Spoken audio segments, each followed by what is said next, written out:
Bonjour Yvan Brognon. Bonjour. Alors vous venez de réaliser le passage du nord-ouest sur un voilier, c'est-à-dire relier le Pacifique à l'Atlantique en partant de l'Alaska pour rejoindre le Groenland. Vous étiez seul sur un petit bateau de 6,20 mètres, je crois, Oui.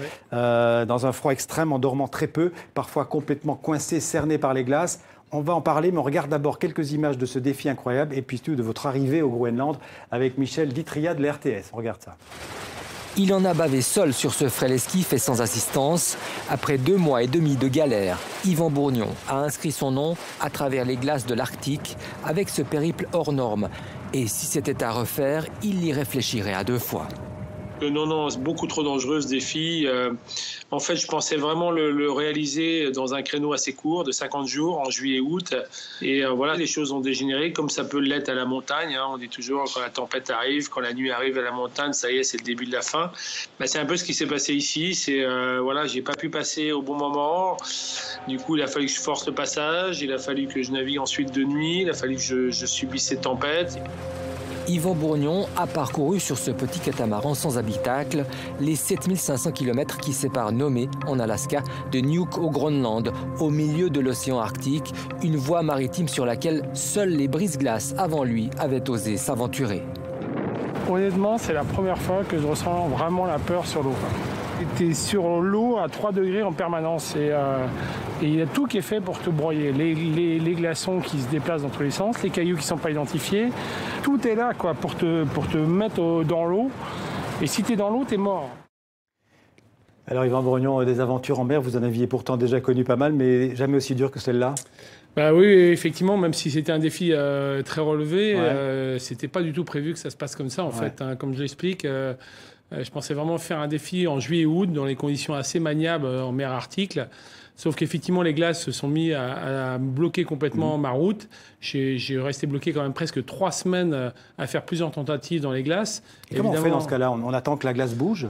Ah bah clairement, c'est l'attente. Mais le problème, c'est que la glace, comme mon bateau est en plastique, il peut se faire broyer par la glace. Donc il faut éviter ces morceaux de glace. Et il a fallu même, parfois, vous l'avez vu sur l'image, monter carrément sur la glace pour ressortir de l'autre côté.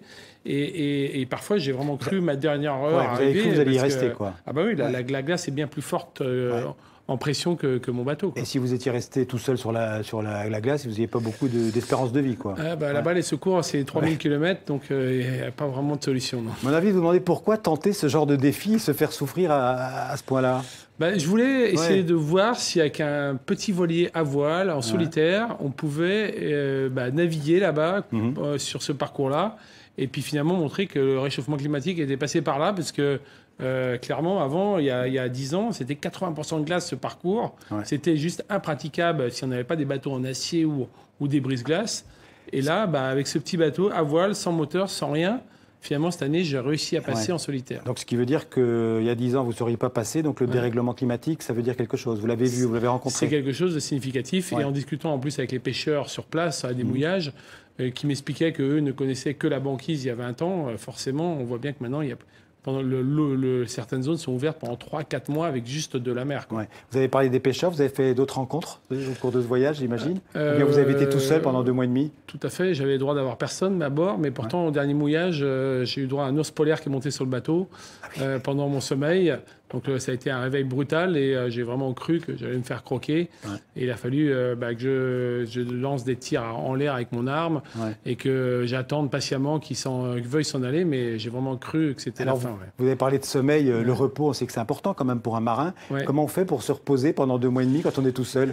C'est compliqué parce qu'en fait, les obstacles sont toujours là. Il y a toujours soit des cailloux non identifiés, soit des glaçons qui flottent. Donc le temps de sommeil, c'est 5 à 10 minutes maximum. Sinon, on se met tout de suite en danger de collision. Voilà. J'ai jamais pu dormir plus de 5 à 10 minutes, sauf quand j'allais dans des mouillages pour me reposer quelques heures et enfin récupérer. Mais parfois, j'enchaînais des semaines de navigation comme ça.